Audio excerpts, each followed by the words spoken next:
Today's noisy digital-first world is a challenging one for business owners. How do you get more people to know you, trust you, and to respect your brand? How do you stay front of mind with your target audience, as well as talked about in a positive way in the marketplace? The answer is public relations, but not as you know it.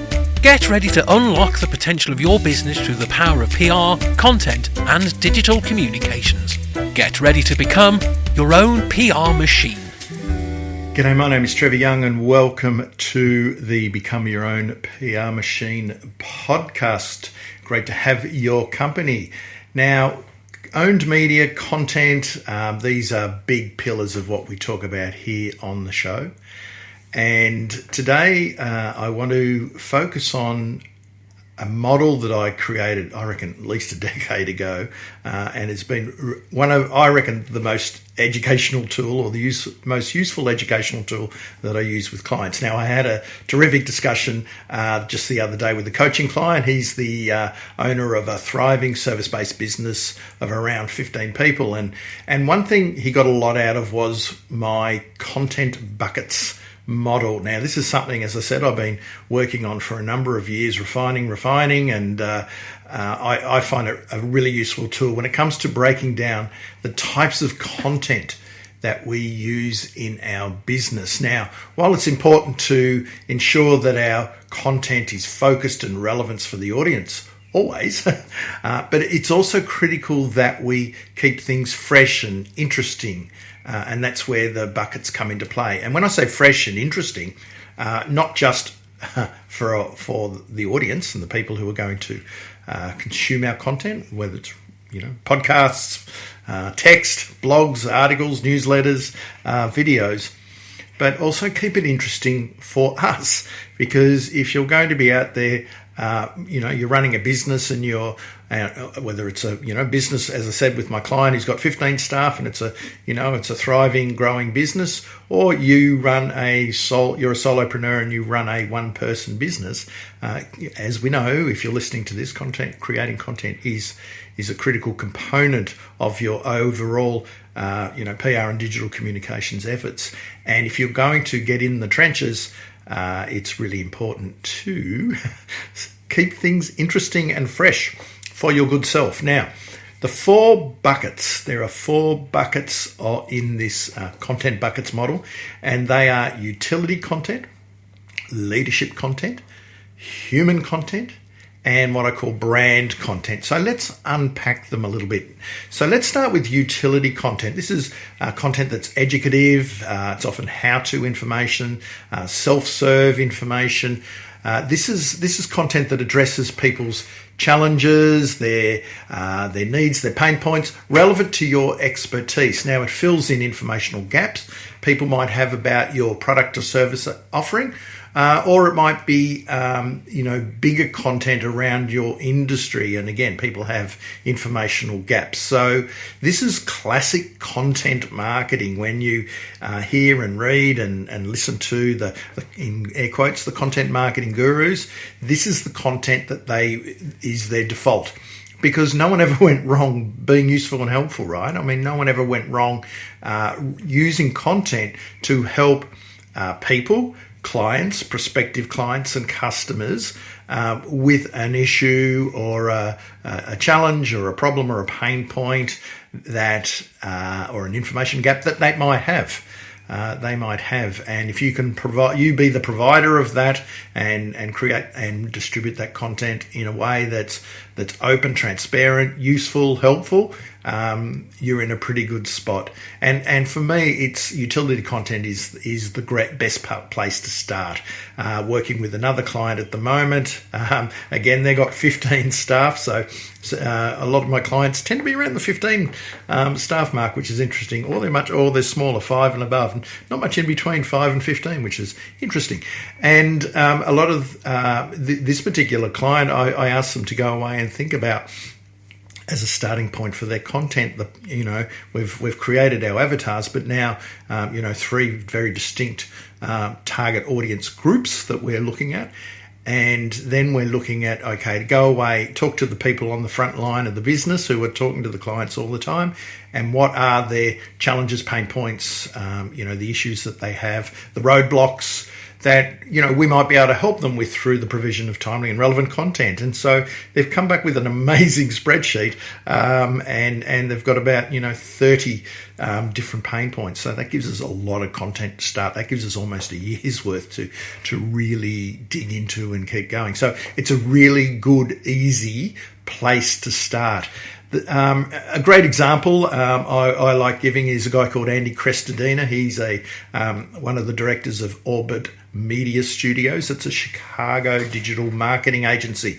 And I really urge you to check out Andy's stuff. There's nothing he doesn't know about websites and SEO and blogging and using content to drive website traffic. He's got depth of knowledge in that space, and his content is so helpful and useful. It's utility content to a T.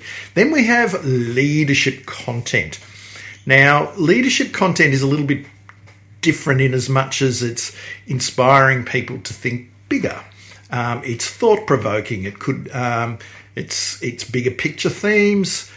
Could inspire people to challenge the way they think about a particular topic or issue that's, again, relevant to your industry, your area of expertise, and to, move people with your ideas. So challenging. So where utility content is useful and helpful and really has the audience in mind and is zeroing in on their problems and pain points, leadership content, people don't know what they don't know. And a lot of the top non-fiction authors, Malcolm Gladwell, Seth Godin, for example, they're creating, writing books, and they create content. And obviously, Seth Godin has a very, very long-running blog, and he's not sitting there wondering about your pain points and your issues. He's challenging you to think different about business and marketing and leadership. That's perfect leadership content. So inspiring people to think bigger, think differently, thought-provoking content. And you've got to hurt your brain a little bit on this.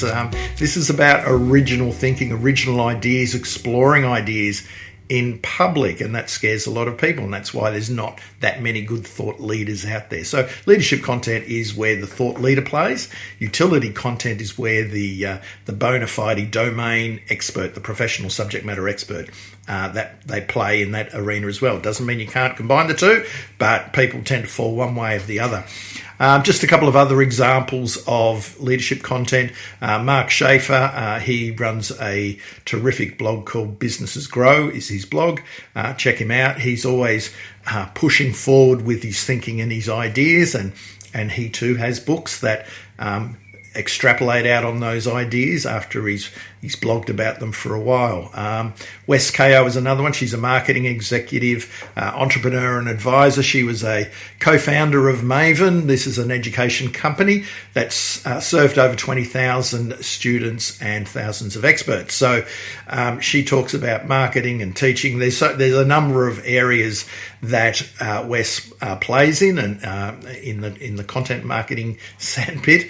But one of her articles I urge you to have a look at are all around having a spiky point of view, and it's classic. It's a leadership content piece, but it's also, if you want to create leadership content, it's great to develop your own spiky point of view. The third, so we've got utility content, leadership content. The third type of content, or the third bucket of content, is human content. Now, this is all about making your brand more relatable to people. Take your audience behind the public face of your business or your organisation. Show the more personal side. If you're running a personal brand-based business and you're out there, a consultant, coach, speaker, you're doing your thing. Take people behind the velvet rope and into the personal side of your life as well. And it's also under this bucket, I like to tell other people's stories, employees, partners, others in your network and your community. So if you're interviewing people on on a podcast and getting their stories out of them. That's great human content. So, human is, I add this one in and I really put a number on this because human content, it makes you relatable, and as we know, personal stories really hit the mark more often than not with people because we love stories, and we love seeing selfies of people behind the scenes of their work. So this is one thing social media has been terrific at, and your content could well be all, your human content could very much be very social media driven. So human content, and if that's all you do, you're going to probably bore people. But every now and then you just start throwing in some really personal stuff, personal stories on your blog perhaps, or on your podcast, or if you're running a YouTube channel, but certainly on social media. If you're a speaker, what's happening behind the curtain, where are you traveling to today? I have one client, and he's very buttoned up and down, and he was doing a lot of great utility-based content and moving into the sort of the thought leadership type content. And then one day I suggested, well, you've got this big presentation tomorrow on a webinar. Why don't you just take a photo saying I'm putting the finishing touches, and here's the photo, and put it up on LinkedIn, and that went very, very well. So every now and then, the human side, let's not forget that. That's why I like these 4 buckets, because it allows us, they're kind of like little filters and little reminders of, we could mix things up a bit. And the 4th one is brand content. I put this in because, we have to, we're in business. We have to promote our products, services, build our brand and awareness of who we are and what we do and what we stand for in the marketplace. So this is, call it chest for what it is, chest beating content. Could be product launches, new hires if you're running a company. It could be content that has a promotional call to action. So bookings, downloads, register to this, subscribe to this. I advise my clients to limit this type of content to 10 to 20% of your overall output. But if you do mix it up and you've always got useful, helpful content, or you're out there provoking thought and sharing ideas and exploring those ideas in public, you add the occasional selfie and some human stories and that side of things in your content mix, then it's absolutely fine to put some promotional branded content out there. So don't forget that that's it. So leadership content, inspiring people to think bigger, thought-provoking content that explores ideas in public, utility content, which is easy to give, how-to, filling informational gaps people might have about your business or industry, human content, personal stories behind the scenes, making your brand more relatable, and brand content. This is brand messaging, promotional content. Please limit that to 10 to 20% of your total output. Now, in coming episodes, I'm going to break a few of these out, particularly the leadership content. This is a real important play for your PR efforts. Leadership content can really be a key differentiator for your brand and your business, and I see it as a really big opportunity for a lot of particularly service-based businesses. And then the other one will be human content. We can delve a bit more deeper into that and what does that look like and who's doing it well. But the leadership content, keep an eye out that for the next episode. I'm going to give you heaps of examples that you can go away and check out. And but until then, thanks for listening to the Become Your Own PR Machine podcast. If you want to subscribe to our newsletter and get details on what we're doing here on the podcast, plus other tips, ideas, insights and stories, please go to becomeyourownprmachine.com. Sign up there, and I look forward to continuing the conversation with you.